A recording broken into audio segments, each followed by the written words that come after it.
Hello, मेरा नाम आशुतोष निराला है और मैं आप लोगों को फिजिक्स पढ़ाने वाला हूं। आज के लेक्चर में फिर से हम लोग मोशन ऑफ इक्वेशन से जुड़े ढेर सारे एग्जांपल्स के बारे में देखने वाले हैं। क्योंकि देखिए, इक्वेशन ऑफ मोशन से जुड़ी हम इतने सारे एग्जांपल इसलिए देख रहे हैं क्योंकि आप मोशन ऑफ इक्वेशन को अगर अच्छे से समझ जाते हैं तो ऐसा समझ के चलिए आपको 50% फिजिक्स समझ में आ चुका है। क्योंकि आगे हम जो भी चैप्टर पढ़ने वाले हैं, हर एक चैप्टर में इक्वेशन ऑफ मोशन से जुड़ी ही क्वेश्चन आने वाला है। और इक्वेशन ऑफ मोशन जो आपने 3 पढ़ के रखा है, इसी 3 इक्वेशन का यूज हमेशा होने वाला है। यानी आगे हम सीधी बात करें तो इसके बगैर बिल्कुल काम नहीं चलने वाला है। इसीलिए जितना ज़्यादा से ज़्यादा हो सकता है इस वाले सेक्शन पे हम एग्जाम्पल कर रहे हैं, ठीक है, और करेंगे भी। क्योंकि जो डाउट होता है वो इसी सेक्शन पे होता है। जैसे देखिए, इस चैप्टर के बाद हम ये प्रोजेक्टाइल मोशन पढ़ेंगे, उसके बाद हम रिलेटिव मोशन पढ़ेंगे। तो जब वहाँ पे डाउट होगा ना, तो आप खुद ही वहाँ पे पाएंगे कि डाउट आपको उस चैप्टर में नहीं, प्रोजेक्टाइल मोशन रिलेटिव मोशन में नहीं, बल्कि रेक्टिलिनियर मोशन में है। समझ में आया? तो इसीलिए इस चैप्टर को हम इतने अच्छे से इतने सारे एग्जाम्पल्स करके समझने वाले हैं, ताकि इसका यूज अगर हमें किसी चैप्टर में करना पड़ रहा है तो इसकी वजह से मुझे उस चैप्टर में कोई प्रॉब्लम नहीं आना चाहिए। समझ में आया? इसलिए यहाँ हम ढेर सारे एग्जाम्पल्स करने वाले हैं। तो चलिए यहाँ एग्जाम्पल नंबर 6 हम देखते हैं और इसको समझते हैं किस तरह से सोल्व किया जाएगा। तो सबसे पहले चलिए इसको, क्वेश्चन को तो पहले नोट कर लीजिए, उसके बाद इसको पढ़िए। और चलिए मैं उसमें कुछ हेल्प करता हूँ। इसमें जो क्वेश्चन है उसमें बोला गया है कि एक पार्टिकल को किसी टावर से हम रिलीज कर रहे हैं। एक क्वेश्चन का मतलब पहले समझा देता हूँ। एक कोई पार्टिकल है जिसको किसी टावर से हमने ऐसे रिलीज किया है। पहले पार्टिकल को जैसे रिलीज किया, उसके 2 सेकेंड बाद सेम पॉइंट से हमने पार्टिकल बी को भी रिलीज किया है।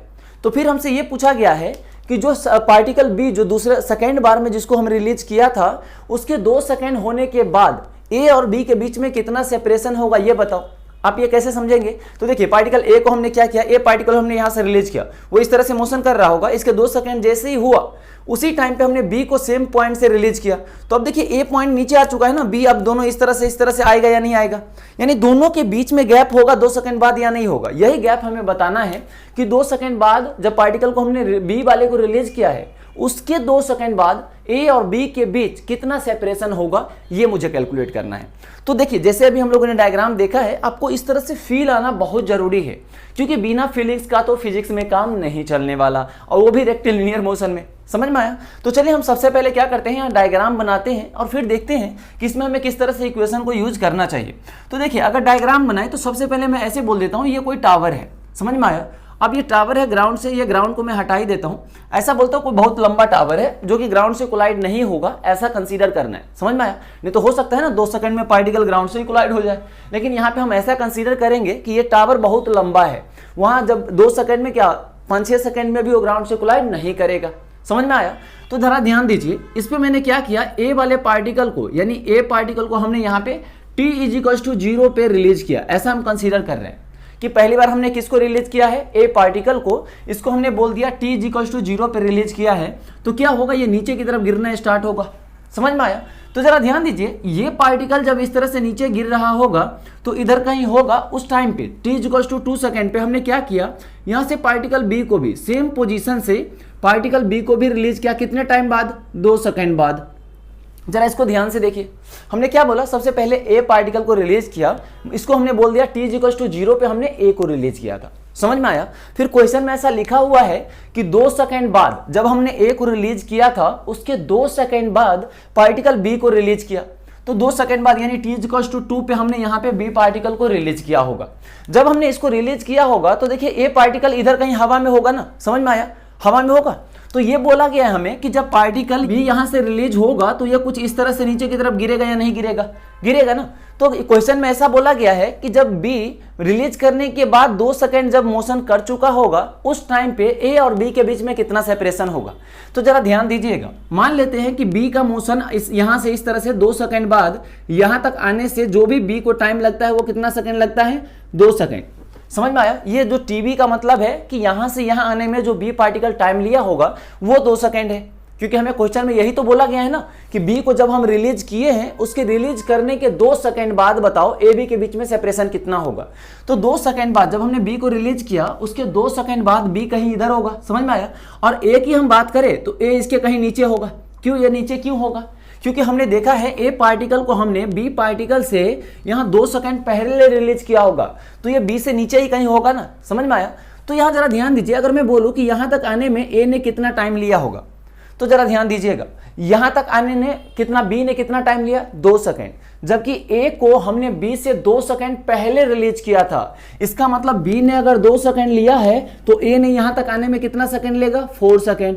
यह चीज समझ में आया या नहीं, यही इंपॉर्टेंट है। अगर ये समझ में आ गया फिर तो क्वेश्चन में कुछ भी नहीं है।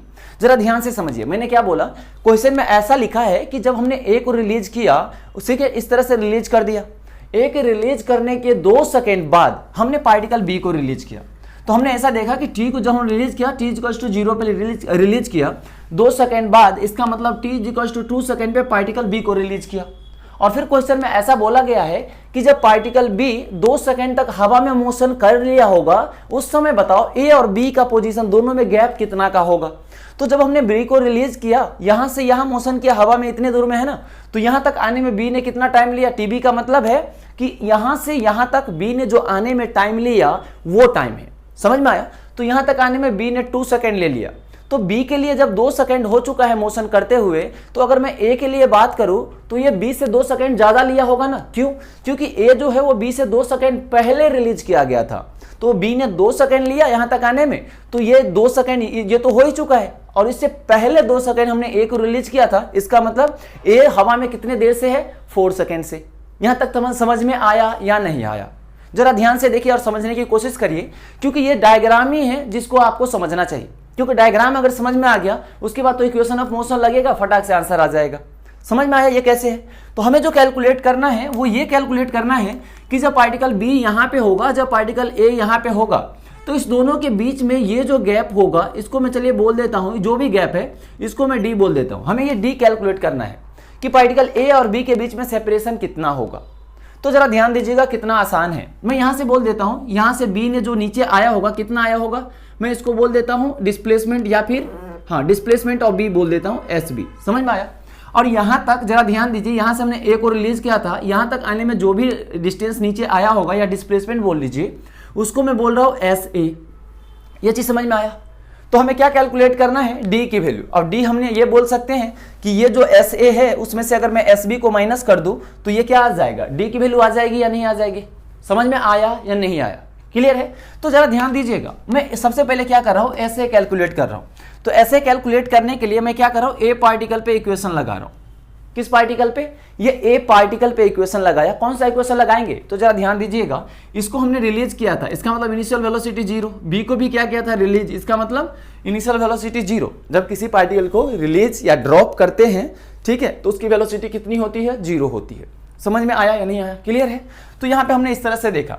अब हमें ऐसे कैलकुलेट करना था, तो ऐसे क्या है, डिस्प्लेसमेंट ऑफ पार्टिकल ए, इसलिए हमने ए पार्टिकल पे इक्वेशन कौन सा लगाने का सोचा, s is equals to u t plus half a t square. यहां तक कोई डाउट है किसी को?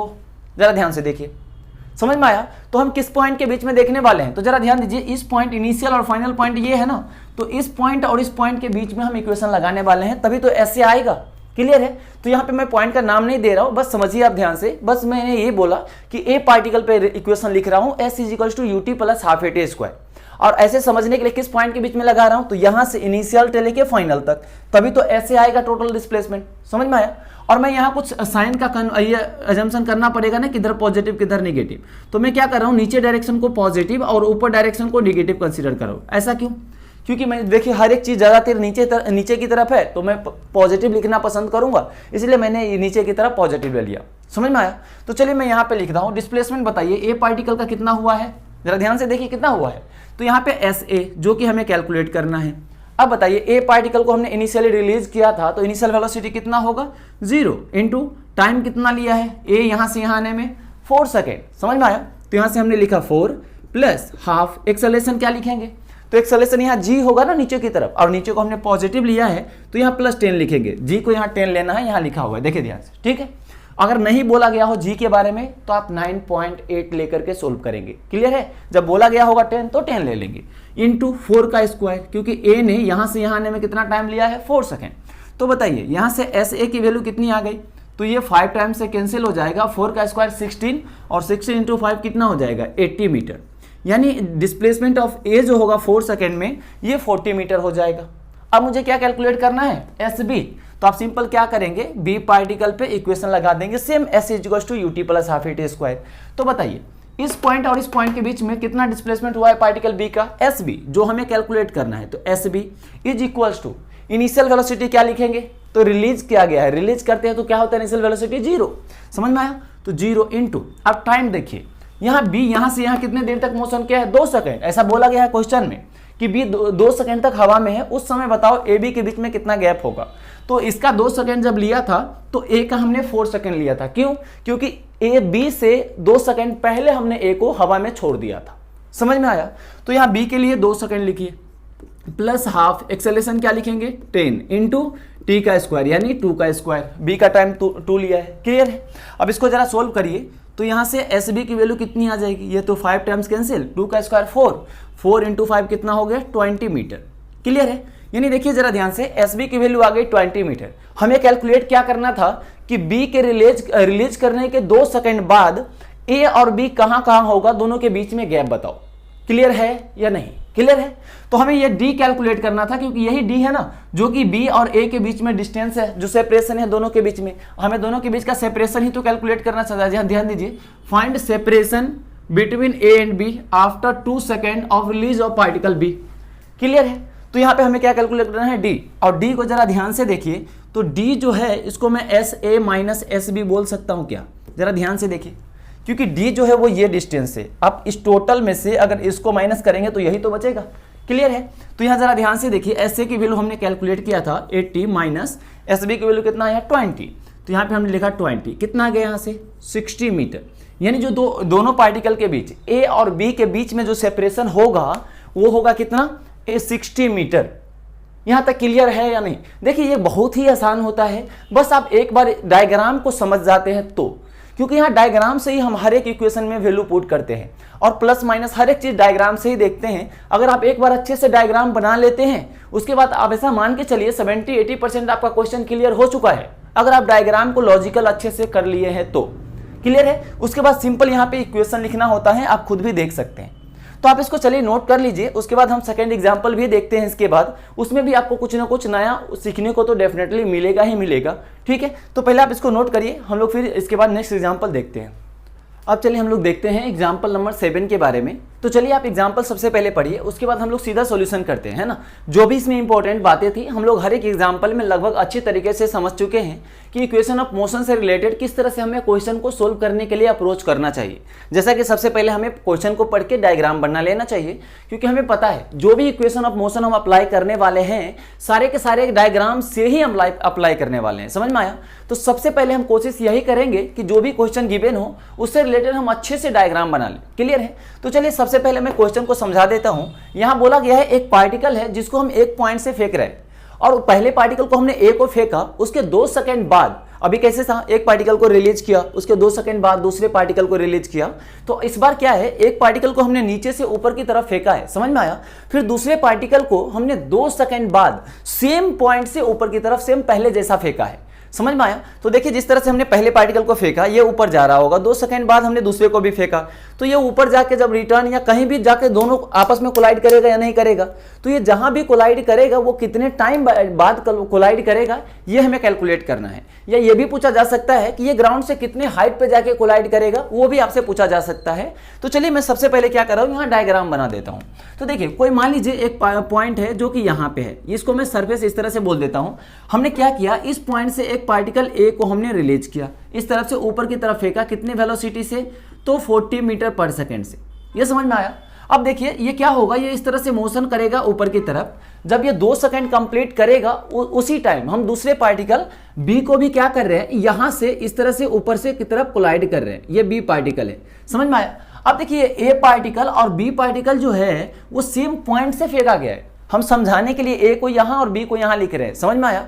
लेकिन एक्चुअल में क्या हो रहा होगा, हमने ए को यहां से फेंका है, जब ए यहां हवा में कहीं होगा उसी टाइम पे बी को भी इसी पॉइंट से ऊपर की तरफ फेंका, समझ में आया। तो देखिए ये क्या होगा, इसको भी सेम वेलोसिटी से फेंका गया है इस तरह से 40 मीटर पर सेकेंड से। अब एक्चुअल में क्या होगा, जब ये भी ऊपर की तरफ इस तरह से मोशन करता हुआ जाएगा तो कहीं ना कहीं मान लीजिए इसे कहीं ना कहीं क्या करेगा, हवा में ये दोनों ही आपस में कोलाइड कर जाएगा, समझ में आया? अब देखिए किसी को माइंड में ये लग रहा होगा कि ये ऊपर जा रहा होगा, ये नीचे से जाते हुए तो कभी कोलाइड नहीं कर सकता। क्यों? क्योंकि देखिए दोनों को हमने सेम वेलोसिटी से फेंका है, तो पहले को हमने 2 सेकंड पहले फेंका था, तो हम जब पहले को ऐसे फेंके तो क्या होगा, नीचे वाला भी ऐसे मोशन करना स्टार्ट करेगा। इस तरह से ये पहला वाला ऊपर जाकर जब रिटर्न आ रहा होगा तो नीचे वाला जाएगा और आपस में इस तरह से कोलाइड कर जाएगा। समझ में आया किस तरह से करेगा? तो जहां भी करेगा, जब कोलाइड करेगा दोनों, तो कोलिजन जब होगा उस टाइम पे ए और बी दोनों सेम पोजीशन पे होगा या नहीं होगा, पहले तो ये बताइए। क्योंकि अगर आप किसी से मिलने जा रहे हैं तो जब आप गले मिलेंगे तो दोनों एक ही पोजीशन पे खड़े होंगे ना। समझ में आया? तो यही चीज है, जहां भी कोलिजन हो, मुझे नहीं पता कहां किस तरह से कोलिजन हुआ है, लेकिन इतना जरूर पता है कि जहां भी कोलिजन होगा वो पॉइंट इनिशियल पॉइंट से दोनों के लिए सेम हाइट पे होगा। इसको मैं बोल देता हूं ए पॉइंट। इस साइड वाला ए है, पॉइंट नहीं, ये पार्टिकल है, ए है और बी है, जो कि दोनों ही इस पॉइंट पे कोलाइड कर रहा है। क्लियर है या नहीं? तो देखिए हो सकता है ए पार्टिकल ऊपर से जब नीचे आ रहा होगा, ये ऊपर ही जा रहा होगा, इस केस में कोलाइड कर रहा होगा, कैसे भी कोलाइड करे, लेकिन जहां भी कोलाइड करेगा ये ग्राउंड से दोनों के दोनों पार्टिकल सेम हाइट पे रहेगा। क्या इससे एग्री है या नहीं, ये बताइए? क्योंकि कोलिजन करेगा तो दोनों आपस में टकराएगा और दोनों कोलाइड करेगा तो दोनों सेम पॉइंट पे होगा उस टाइम पे। क्लियर है? तो अब देखिए यहां तक हमें यह एक चीज तो पता चला कि दोनों के लिए डिस्प्लेसमेंट जो भी होगा वो दोनों का सेम आने वाला है, क्योंकि हमने जब सेम पॉइंट से फेंका है दोनों को और फाइनल पॉइंट भी सेम है, इनिशियल पॉइंट भी सेम है, तो डिस्प्लेसमेंट किस बात पर डिपेंड करता है? इनिशियल पॉइंट और फाइनल पॉइंट। तो जरा ध्यान दीजिए, ए को भी यहीं से फेंका था, बी को भी यहीं फेंका था, फाइनली यहीं ए बी दोनों आपस में कोलाइड कर रहे हैं, तो इनिशियल फाइनल दोनों के लिए सेम है, तो डिस्प्लेसमेंट भी क्या होगा, दोनों के लिए सेम होगा, जो कि एच के इक्वल है। यहां समझ में आया? तो यहां जरा ध्यान से देखिए, यहाँ पे ए और बी को हमने फेंका, यहाँ तक गया एच हाइट पे। अब बात आती है टाइम हमें कैलकुलेट करना है, क्योंकि यहाँ देखिए लिखा है find time when they collide during motion. Clear है? तो यहाँ कितने टाइम बाद कोलाइड करेगा, तो जरा ध्यान दीजिएगा, सबसे ज्यादा समझने वाला जो पॉइंट होता है वो ये टाइम ही होता है जो आपको समझना है। तो जरा ध्यान दीजिए, हमने क्या किया, ए पार्टिकल को यहां से इस तरह से ऊपर की तरफ फेंका। मान लीजिए ये t=0 पे फेंका था, t=0 पे जब फेंका था तो इसको मैं बोल देता हूं t=0 पे ऊपर की तरफ फेंका। इसके 2 सेकंड बाद हमने पार्टिकल किसको फेंका, बी को फेंका। यह चीज समझ में आया या नहीं? क्वेश्चन में लिखा है, आप पढ़ सकते हैं। क्लियर है? तो देखिए t=0 पे इसको फेंका, इसके फेंकने के 2 सेकंड बाद पार्टिकल बी को भी हमने फेंका। क्लियर है? तो अब बोला गया है कि कितने, जहां भी कोलाइड करेगा वो कितने टाइम बाद कोलाइड करेगा। तो जरा ध्यान दीजिए, मैं ऐसा बोल रहा हूं कि ए पार्टिकल यहां तक कोलाइड करने तक आते समय कितना टाइम लिया है, टी टाइम लिया है, ऐसा हमने एज्यूम किया, हमें यही टी कैलकुलेट करना है। अब देखिए एक्चुअली क्वेश्चन में ऐसा लिखा नहीं है, लेकिन ऐसा आपको लिखा देगा कि आप ए को जब हम प्रोजेक्ट किए थे वहां से बताओ कितने टाइम बाद कोलाइड करेगा, क्योंकि यहां हमें पता है बी को हमने 2 सेकंड बाद फेंका है, लेट फेंका है, तो ए कोलाइड करने में जितना टाइम लेगा उससे 2 सेकंड तो कम ही लिया होगा ना बी ने। यहां तक क्लियर है या नहीं? क्योंकि वो 2 सेकंड पीछे से फेंका है। क्लियर है? तो देखिए हमने ऐसा लिया कि ए पार्टिकल कोलाइड करने में 2 सेकंड लिया है, तो बी ने कितना लिया, सॉरी टी सेकंड लिया है, तो बी ने कितना लिया होगा, t-2 सेकंड। ऐसा मैंने क्यों बोला?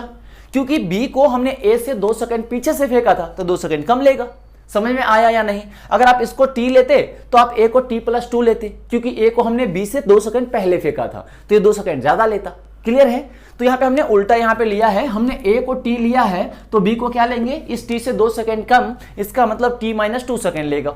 क्लियर है? अब इस चलिए सबका, अब क्या करेंगे, हम दोनों इक्वेशन के लिए s लगाएंगे और h कैलकुलेट करेंगे। क्यों? क्योंकि देखो जब भी हम लोग इस तरह के क्वेश्चन सोल्व करेंगे जहां 2 पार्टिकल मोशन करेगा, तो हम क्या कोशिश करते हैं, दोनों में कॉमन क्या है वो ढूंढ ले, क्योंकि हमें पता है दुश्मन को अगर हराना है तो उसकी कमजोरी पता करना पड़ेगा। समझ में आया? तो यहां भी क्या है, दोनों को अगर क्वेश्चन आपको सोल्व करना है तो सबसे पहले आप इसमें कॉमन क्या है वो ढूंढिए, क्योंकि कॉमन जो होगा वो ए में भी होगा, वो बी में भी होगा, दोनों में आप यूज कर सकते हैं। समझ में आया? तो हमें पता है कि यहां तक जो कॉमन है वो एच है, और एच क्या है, दोनों पार्टिकल का डिस्प्लेसमेंट है। अब कैसे डिस्प्लेसमेंट है अभी समझा था। समझ में आया? तो चलिए मैं इसको सोल्व करना स्टार्ट करता हूं। तो सबसे पहले मैं क्या करूंगा, ए पार्टिकल के लिए s = ut + ½ at² लगाऊंगा। तो बताइए दोनों पार्टिकल के लिए हम यही इक्वेशन यूज करेंगे, ut + ½ at²। क्लियर है? अब देखिए एक चीज मैं बताना चाहूंगा, यहाँ क्वेश्चन में g = लिखना छूट गया है, यहाँ पे आप 10 यूज करें, क्योंकि हमने अभी बोला था नहीं गिवन हो तो 9.8 यूज करना होता है, लेकिन यहाँ आपको गिवन है कि g = 10 है। क्लियर है? अब देखिए इस इक्वेशन में वैल्यू पुट करने से पहले आपको साइन कन्वेंशन थोड़ा सा ध्यान रखना पड़ेगा। तो मैं यहाँ क्या कर रहा हूँ, ऊपर डायरेक्शन को इस बार पॉजिटिव ले रहा हूँ। आपने देखा होगा पिछली बार हमने नीचे डायरेक्शन को पॉजिटिव लिया था, आप किधर भी पॉजिटिव ले सकते हैं, बस आप जिधर पॉजिटिव ले रहे हैं उसके जस्ट अपोजिट आप नेगेटिव लेंगे। तो देखिए जरा ध्यान से, इधर पॉजिटिव लिया है तो इसके उल्टा नीचे क्या हो जाएगा, नेगेटिव हो जाएगा। क्लियर है या नहीं? अब साइन कन्वेंशन इंपॉर्टेंट है, इसको इसलिए ध्यान आप रखें। तो चलिए इसको मैं ए के लिए लिखूं, तो ए के लिए देखिए डिस्प्लेसमेंट कितना है, तो देखिए पार्टिकल यहां से यहां गया है कोलाइड करते टाइम, तो कितना ऊपर गया है, h के इक्वल, तो मैं यहां लिख रहा हूं h, ऊपर गया है तो पॉजिटिव, समझ में आया? अब देखिए यहाँ पे u इंटू टी है, तो u देखिए इनिशियल वेलोसिटी a का कितना था, तो 40 से फेंका था ना, तो यहाँ हो गया 40 इंटू यहाँ तक जाने में हमने कितना टाइम एज्यूम किया है, t, जो हमें कैलकुलेट करना है, तो यहाँ t हो गया, प्लस हाफ एक्सेलरेशन कितना लिखेंगे, तो g जो होगा नीचे की तरफ होगा ना, तो इसको हम लिखेंगे -10। क्यों -10? क्योंकि ये नीचे है और नीचे हमने निगेटिव लिया, क्लियर है, इंटू टी स्क्वायर, यहाँ से बना पहला इक्वेशन। अब चलिए हम क्या करते हैं, सेम इक्वेशन बी वाले के लिए भी लिखेंगे, s equals to u t plus half a t square.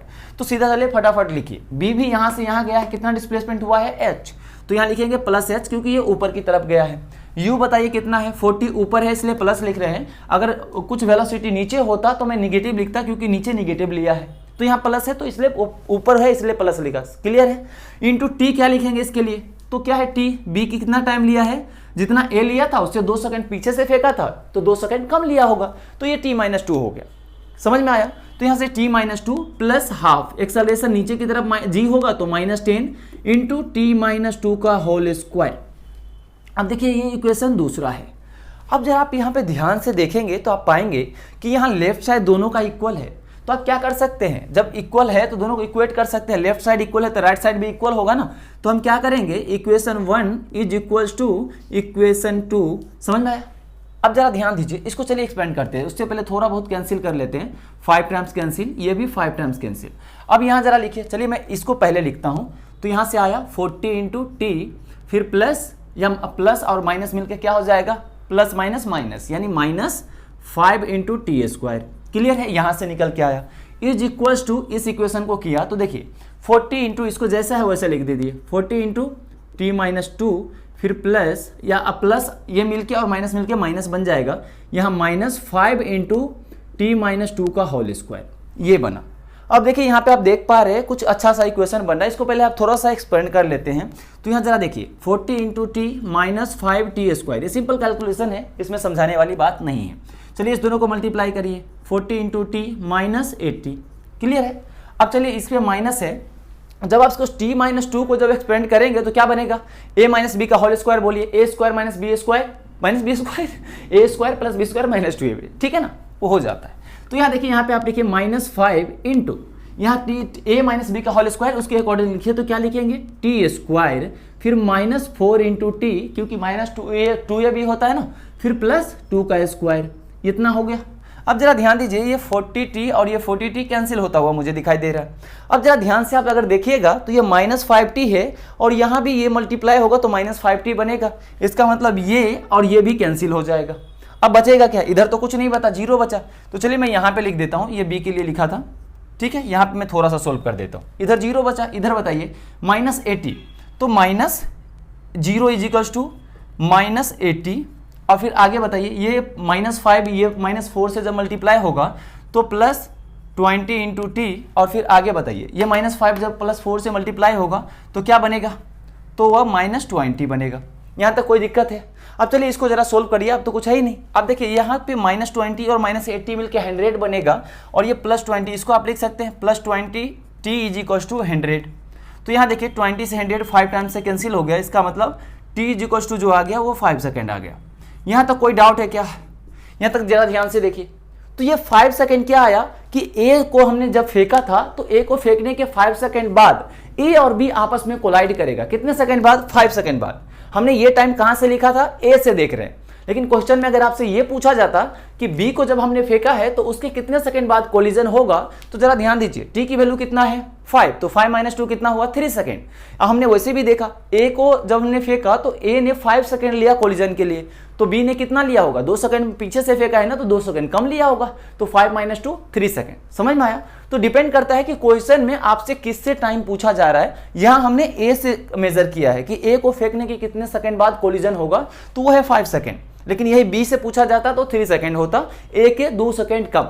यहाँ तक कोई डाउट है? क्लियर है यहाँ तक? तो इसको पहले आप अच्छे से लिख लीजिए, यहाँ तक कोई डाउट नहीं होना चाहिए। और हम लोगों ने ढेर सारे वैसे एग्जाम्पल तो देख चुके हैं रेक्टिलिनियर से रिलेटेड। अब हम लोग कोशिश करेंगे कि यहाँ जो भी एग्जाम्पल्स हैं हम नेक्स्ट चैप्टर जब पढ़ेंगे वहाँ भी इस तरह से कुछ ना कुछ तो कॉन्सेप्ट लाता ही रहे। समझ में आया? तो अभी मैं आप लोगों को बता दूं, जितने सारे हम लोगों ने एग्जाम्पल्स किए हैं, अगर आप इसको अच्छे से कर लेते हैं तो बिल्कुल आपके अंदर कॉन्फिडेंस तो आ ही जाएगा, डेफिनेटली आ जाएगा। और अगर आप उसके बाद आप सोचने खुद ही लग जाएंगे कि एक्चुअली हम इस चैप्टर में कर क्या रहे हैं, और यही तो जरूरी है कि आप खुद सोचने लगे। जिस दिन आप सोचने लग जाएंगे उसके बाद तो मुझे पढ़ाने की जरूरत ही नहीं पड़ने वाला। समझ में आया? तो अब सबसे पहले क्या करिए, जितने भी यहाँ लिखा हुआ है हर एक एग्जाम्पल्स को, अभी तक जितने सारे हम लोगों ने 7 एग्जाम्पल्स किए हैं, ये 7 है, लेकिन जो फर्स्ट एग्जाम्पल है उसमें हम लोगों ने एक ही एग्जाम्पल में 10 एग्जाम्पल समझे थे, है ना। तो यानी मोटा मोटी अगर मैं बात करूं तो अभी तक हम लोगों ने इक्वेशन ऑफ मोशन से जुड़ी 20 न्यूमेरिकल्स कर चुके हैं, जिसमें 20 टाइप्स का न्यूमेरिकल्स किए हैं। तो अगर आप 20 टाइप्स के न्यूमेरिकल्स को खुद से लगाकर अगर आप सोल्व करते हैं तो इतना तो बिल्कुल है कि आपके अंदर कॉन्फिडेंस आ ही जाएगा। आप किसी भी न्यूमेरिकल्स से बिल्कुल भिड़ सकते हैं बिना डरे। समझ में आया? तो आप जो भी न्यूमेरिकल्स अभी तक हम लोगों ने किया है उसको आप अपने ही हाथों से अच्छे से लिखकर दोबारा रिवाइज करिए।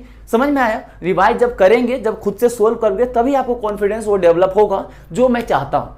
समझ में आया? तो आप चलिए इसको पहले नोट करिए और इसको अच्छे से बार बार रिवाइज करिए। तो मिलते हैं नेक्स्ट लेक्चर में, तब तक के लिए जय हिंद।